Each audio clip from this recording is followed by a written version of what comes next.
The time of the demon, our demon, is drawing close.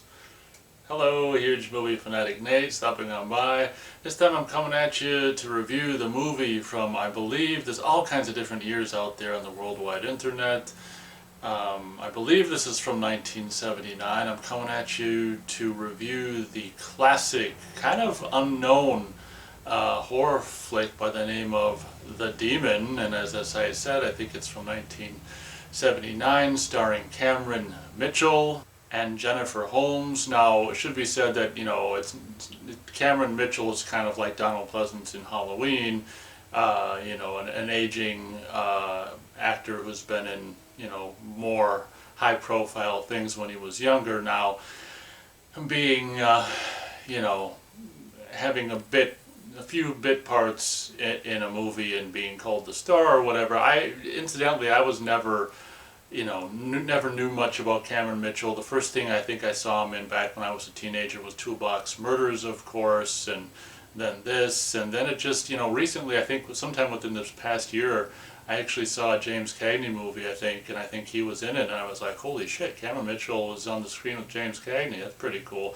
But Cameron Mitchell, I think, in the later years of his life and stuff, when he was doing The Demon and Toolbox Murders, I think was said to have been like a drunk. I mean, the guy just, there's something about the guy's face that just screams Las Vegas to me. I don't know what it is. I guess maybe it's the Tom Jones kind of thing about him or whatever, but yeah, it's just Cameron Mitchell to me just screams like Las Vegas and alcohol addiction, and just when I look at the guy and see him speak and stuff in his later years in these kind of movies and stuff like that. But my history with The Demon with the movie The Demon goes back to, I don't know, maybe the early first couple of years of the 2000s, 2001 or 2002 or 2003 or something.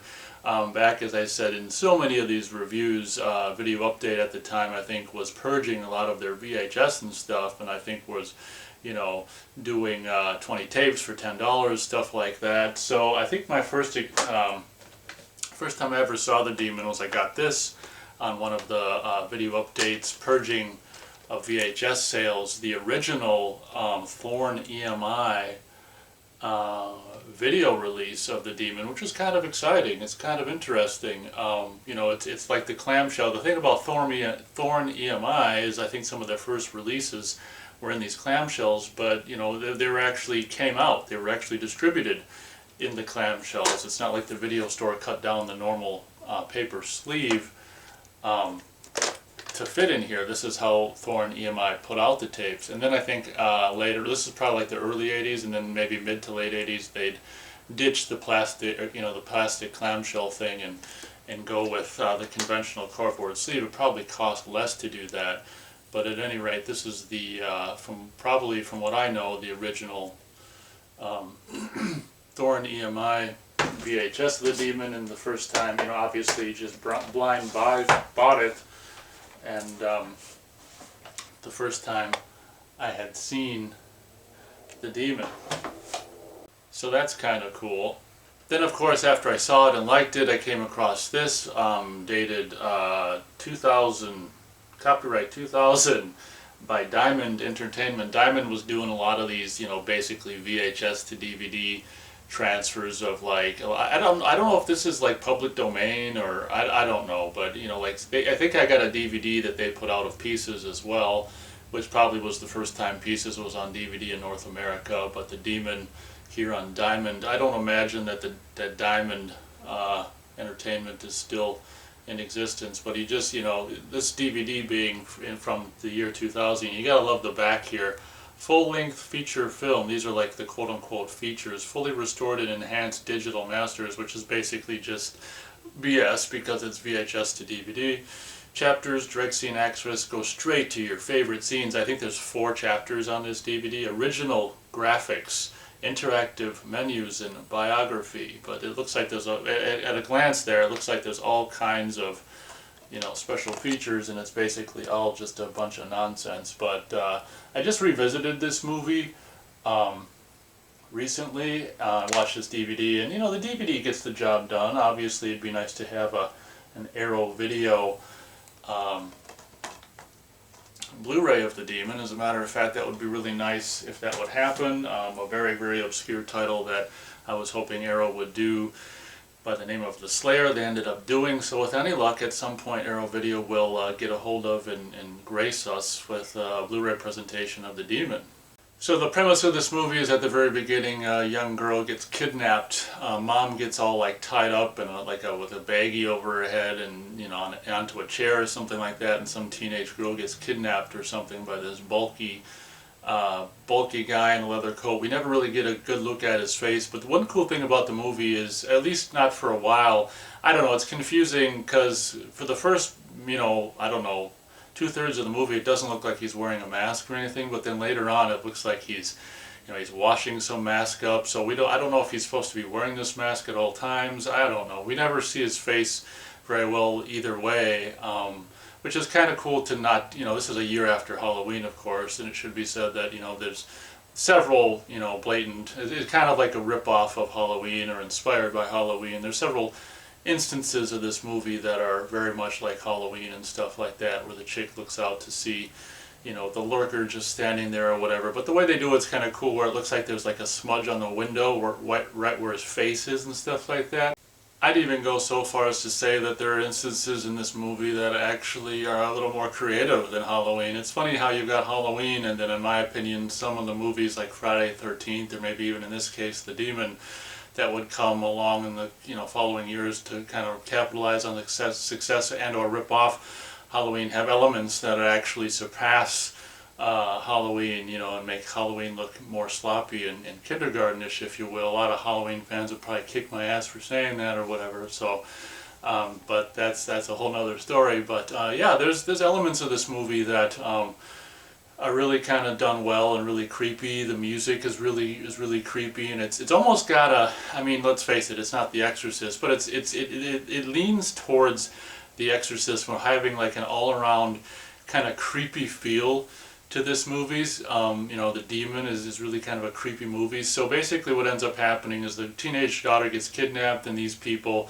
mom and dad of the kidnapped girl, hire or track down this guy who's played by Cameron Mitchell. He's kind of like a psychic or whatever, and he comes in and does I think one scene. I don't know if he's got 2 or 3 total scenes in this movie, but his biggest scene I think is towards the beginning of the movie, where he shows up and tries to get a feel for, goes into the girl's bedroom and tries to get a feel for the situation and the family and stuff like that, and try to get like an ESP clairvoyant type of character to get images, and try to the parents are hiring this guy to hunt down and find the killer or the kidnapper and or the daughter and stuff like that. So throughout the course of the movie, it's not really made a big deal, but he ends up sketching out this place where he's living, like this hotel, and he sketches out a kind of a general sketch of his body, and his face is just blank. It's kind of like that sketch from Young Frankenstein. It's kind of funny. It's almost like the same sketch or whatever, where it's this bulky guy and the face is just blank or whatever. But that's the general premise of this movie, and then we're introduced to like this young Jennifer Holmes character who's kind of like she's not kind of like she's like a school teacher or whatever, and she's got this, it's this British chick, like her cousin or whatever she says or whatever. It's just really kind of confusing, and I don't know if the cousin is temporarily living with her or whatever. And it should be said that, I mean, I don't know if this was possible in the day, back in the late 70s or whatever, or if it's just movie magic, but I mean, this young blonde chick has got like, I don't know, it's where she's living just seems to be like way too swanky for someone who's that young and just being a teacher. And I just, but it's a movie, so I mean, it's not reality after all. But so then we just, I mean, I did look at a couple reviews on the worldwide internet, and it's just like, I kind of agree with them where this movie is, kind of disjointed and almost directionless. But I don't know, it seems to be, it's not completely incompetent in my opinion. Like the characters of the Jennifer Holmes character and her cousin or roommate or whoever this British chick is, I mean, they're both cute and young and attractive and stuff, and the characterizations of these two are are done in a written and executed in a way, and come off in the final movie is just a couple of characters that you just like to spend time with. So I don't really have a problem with just I mean, it's, you know, the movie is very kind of directionless when you're just dealing with these young girls' characters.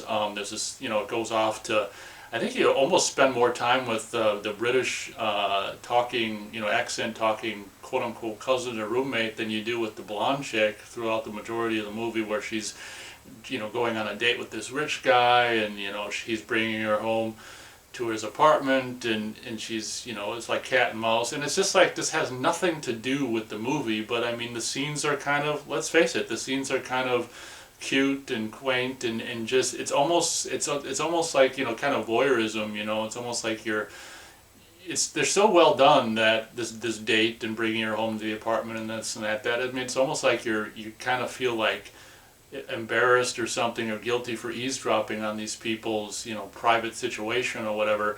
So I will agree with the reviewers that I, you know, saw reviews of, you know, in type and comments and stuff like that on IMDb or whatever, where it's just like, you know, directionless, or just like doesn't really necessarily know what it wants to do. It definitely has that feeling about it, but my argument to you know, stand up for, or whatever, you know, the movie, or to get on the movie side. I mean, I will say that even if it is directionless and just kind of random and goes wherever, I mean, that's kind of how life is, but I also feel like, as I said, that the characters are so, you know, well written, and the actors that that they got to portray the, you know, the characters, and the boy, you know, the rich guy who's, you know, trying to, you know, date this British accented chick. I mean they're you know, for my money, they're interesting characters, and they're well performed, and it's realistic, and the acting in this movie is a lot better than in a lot of these low budget Halloween, you know, movies that came after Halloween and stuff like that. The acting's really good, and I don't know if a lot of reviewers are, I mean, I didn't look at it, I just glanced over one review or whatever, but you know, there's a lot of things like that that I don't know if they're taking into consideration, things I appreciate about this movie, you know. So as I said, the Cameron Mitchell character, who's like the clairvoyant ESP guy trying to hunt down, you know, and find the kidnapped daughter and or the, you know, the kidnapper, ends up, you know, sketching some of these, you know, body composites, and then like this like, you know, outdoor section of the hotel where he thinks, you know, maybe the guy's staying or whatever. So Dad actually, you know, against this guy, against Cameron Mitchell's advice, goes on a hunt for this guy and ends up tracking down a place. He just goes driving all over the city trying to find this place that looks like the sketch. He ends up coming across it, and he ends up, it's really kind of I think a lot of this movie doesn't really, when stuff happens and stuff, like scenes where the you know, this killer, the demon guy is attacking people. I mean, I think there's a lot of instances where there's no music, which makes it kind of all the more creepy and almost documentary. When a movie does that, which is not very common, it adds a sense of realism to it. Like, oh my God, you know, we're seeing this scuffle, and there's no music. It just makes it seem real. And I should also mention that, you know, this demon character is, you know, it's funny how Cameron Mitchell, very much, the more I think about it, is very much like a kind of Loomis character, in which, you know, how Loomis always describes Michael and you know, talks him up and makes him seem all whatever. He you know, he lays down for the you know, Sheriff Brackett, of course, in the audience, what Michael's all about and stuff. I mean, Cameron Mitchell, to a certain extent, does that, where he has a sense about this guy, like he's not, there's a quote, that there's a line that he says, like, he's less than a man and also more than a man, or whatever. So there's this supernatural element to this movie, which isn't, you know, necessarily embellished on, which I kind of like also, because so many times in movies things are all explained and wrapped up in a nice little bow, and it's kind of cool to just have this thing about this guy who's clearly, like, you know, he kind of seems in a way like a vampire, where he's always just out at night. Of course he's out during the day as well, but he just seems to have this superhuman strength, and like no one can get the better of him, and no one can defeat him or whatever. So that's a kind of cool thing about him. Another thing that I don't want to forget to mention, of course, it's funny how this movie kind of, I wouldn't say necessarily rips off, but well, to some aspects of Halloween it rips off, but, you know, is made at trying to capitalize on the success of Halloween, of course, and does a lot of the same things. But it's ironic that this movie predates Nightmare on Elm Street, of course, and one of the gimmicks about this guy, the demon, the killer in this movie, is he's got these leather gloves that he takes these sharp kind of metal pieces, and kind of screws, or what's that device? I don't know. There's some kind of, anyway. He affixes these metal claws to the ends of his leather gloves, so he's kind of got metal claws at the end of his his fingers. Which, it's funny because the movie really doesn't really show, it's kind of a cool idea, and the movie kind of glances over that aspect of his wardrobe or whatever, and doesn't really have like shots of like necessarily and one thing I probably would have done as a the filmmaker of this movie is embellish the fact that, and make it more known, or just try to embellish or have more fun with the claws, metal claws in the end of the gloves, because it's, like I say, it's very much understated in the movie, which is kind of interesting. But it's funny how it's like ripping off Halloween and then predating Freddy Krueger by, it's not obviously the exact same thing as Freddy Krueger would go on to do, but it's, similar ballpark, and it almost makes you wonder if Wes Craven, saw this movie and kind of got his mind spinning or whatever. But so, as I was saying, the dad of the kidnapped girl goes and ends up finding him, and in a really creepy scene is just, obviously, it has a little scuffle with the guy in his hotel room or whatever, and obviously, in a really kind of cool scene, the guy lifts dad up onto the wall and like breaks his neck. And what's so funny is he just like he's on the second or third story, and this is at night, and he just throws it's a really dark movie, and of course the original film, The Tape Transfer, which is obviously probably the only thing we've still got to watch this movie on, is really, really dark. But you can tell that the guy like goes out on the balcony and just like throws the body off the balcony, and you hear it plop, just lands on the ground, then it just cuts to the next day or whatever. So dad goes hunting for the killer and gets killed himself, which is kind of interesting and realistic. I mean, let's face it, that's kind of realistic. So in his last scene in the movie, by the name of The Demon, Cameron Mitchell shows up to the house of now, this woman who's, I don't know I can't remember. I think we find like a skeleton, and some kid with their kids are playing guns or whatever, and sees some skeleton up in the trees. I don't know if that's supposed to be the daughter, probably. I mean, she wouldn't be a complete, just bare skeleton unless, he ate all the flesh off her bones. I don't know what the deal is with that. We can only assume that the killer kidnapper guy killed the daughter. What's so ironic is now this woman who's daughterless and now husbandless, Cameron Mitchell comes to visit. I don't even know why he shows up, condolences or whatever, but this woman's obviously at this point very distraught and, pissed off. She's got herself very much together and stuff like that, but you can tell that she's kind of, questioning him and stuff, and this and that. And it's so funny when I watched it recently again, because I haven't seen this in a long time.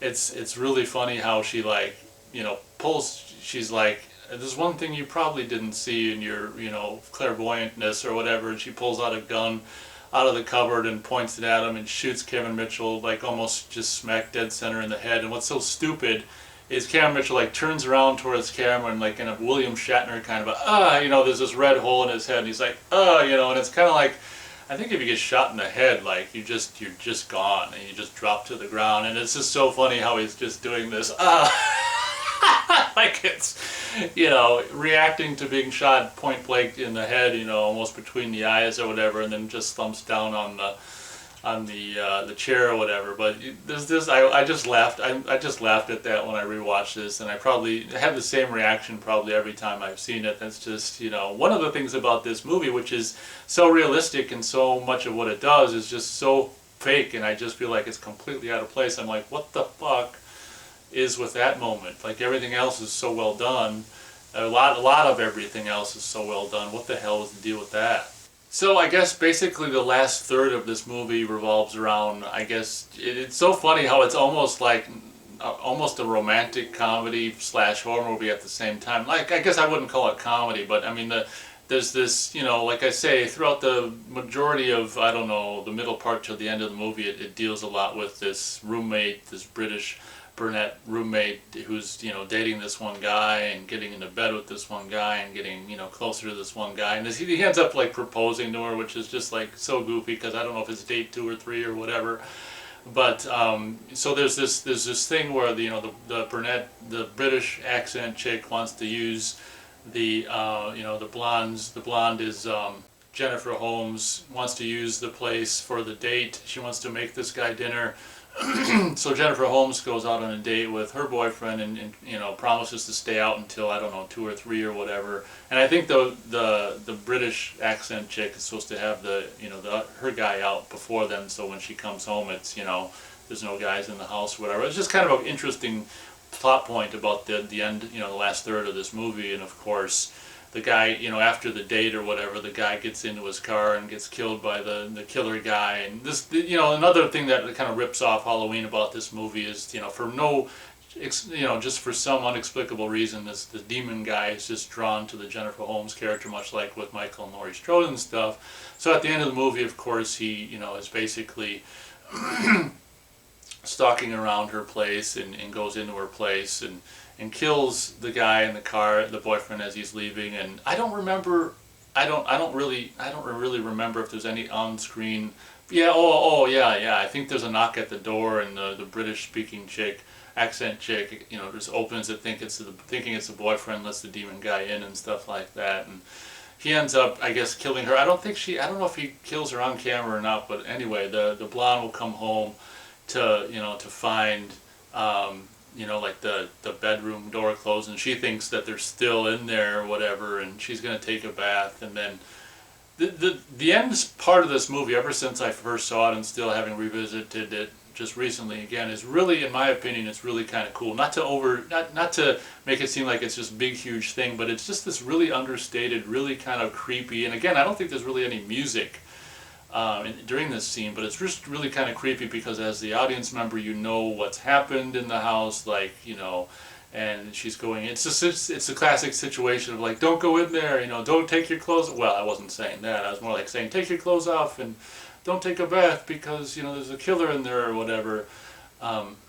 So, you know, that aspect of the movie, when the blonde comes back and to a situation that the viewer knows is dangerous, but she doesn't, and then realizes that then, you know, when the demon guy shows up or whatever, there's really kind of a cool cat and mouse, and it's really, really cool. When I saw it for the very first time, I was like, wow, I've never seen that before, and that's really cool. What I'm referring to is, since she's just about to take a bath or whatever, at some point she ends up in the attic or whatever, and you know, climbing over rafters or beams up in the attic. For some reason, I think it's so she could get up in the attic more conveniently, but I mean, she had this robe on before she was going to take a bath. She ends up taking that off, so she's just in her underwear bottoms, you know, and topless. And it's just like, there's something that was really cool about that, not from a sexual standpoint, but it's just like, oh my God, she's like topless in this scene where it's not a sexual kind of a erotic scene. It's like, it's a trying to hide for your life and, you know, escape for your life and stuff like that, but you're also topless at the same time. I mean, I just thought it was really, really bold.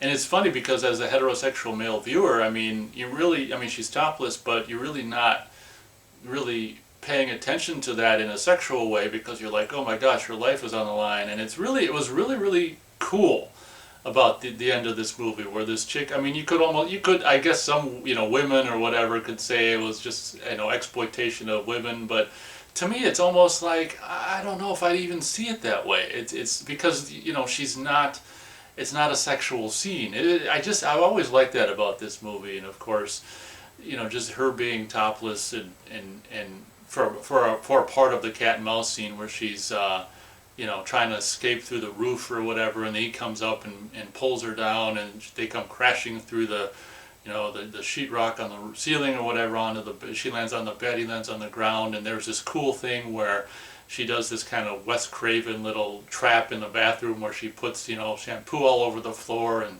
sprays the water towards them, and she puts the shower curtain over herself to, I mean, let's face it, it's so she's not topless anymore, but it's also kind of like, and this little shower cap on her head, so it's kind of like, there's an actual reason for it, like she doesn't want to get this guy's blood all over him or what, all over her. But what's really cool about this movie is, you know, in this scene, not to spoil anything or whatever, but, you know, she ends up defeating this guy by, you know, attacking him as he bursts his way into the bathroom or whatever and slips on the soap on the floor and, you know, gets all sprayed with hot water and stuff, and she jabs the scissors right into his, you know, throat and under his chin, is just like, and her acting is really good in this, and it seems like it's it's kind of like the end of Just Before Dawn, where the woman becomes kind of animalistic and got the survival instincts going and stuff like that. So the end of the movie is basically, she jabs his scissors in his throat and he falls down conveniently dead in the tub and stuff, and she's just looking at his, what she's done, and the guy with the scissors in his neck, and she's just screaming. That's another thing about this movie. I'm not a fan of screams. There's a lot of screaming, like female screaming in this movie, and it's just like, oh man, that's kind of one of the things I don't like about it. But yeah, I do like it at the end of the movie, because the end of the movie goes out where this woman just runs to the next door neighbors and just screaming, screaming. And I think the kind of scary music comes up and she's just screaming. And the credits are really cool, where it's like a credit and it's like the blood dripping down, credit, and then the blood dripping, through the letters or whatever and stuff. And the end of the movie I really like, and it's just like, ambiguous, and it's just like, what's the deal with this guy? Well, who knows? And that's the kind of ending I like. Did he have a supernatural aspect to him, or, I mean, it's just, I really liked just the way the movie ends with unanswered questions and the screams and the scary music and stuff like that. So it would be really nice, as I said, if Arrow Video or someone could do give this movie some justice, because I do feel like, to a certain extent, it's kind of the same situation as the movie The Slayer, where I do feel like there are a lot of things about it that are really creative, and it really deserves to be seen on home video, and in a way that's actually freaking decent. I'm pretty sure if you guys haven't seen it, you could probably, I would imagine, you could probably see the whole thing on YouTube for free. So that's my review of The Demon. I'm going to go as high as, and it doesn't seem necessarily high, but that's because it's, obviously got some elements in it that are just kind of, I don't know. I'll go 2 3/4 stars out of 4 stars for The Demon. The reason it's, I mean, that's almost 3, so it's not, it's not that much of a slouch. The reason it's not higher is just because of the directionalist aspect of the movie. At times does feel like we're just filming whatever is convenient and just to make the running time or whatever. But at the same time, I do feel like the directionalness about the movie is handled in a way that is a lot better than a lot of other directionalist movies and stuff. And just the world that the director creates, just the dark, a lot of it's just at nighttime, it's dark. It's just a creepy, kind of a cool mood. So even if it's directionalist, I just feel like the guy was, relatively competent. And it's funny how, one director's directionalist stuff can be more entertaining than another's director's directionalist stuff or whatever. But yeah, I mean, having revisited this again, it does make you want to have a better, a version on home video to enjoy. So I guess that pretty much does it for my review of The Demon. Pretty scary stuff. Thanks a lot for watching, and as always, we'll catch you on the next video.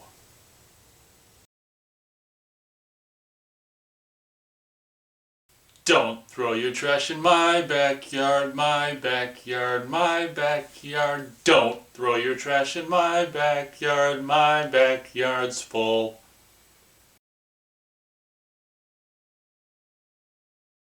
I do want to say that, not to, I don't know, not to trash Halloween, but, there are instances of this movie that I would regard as being, possibly a little bit more creative than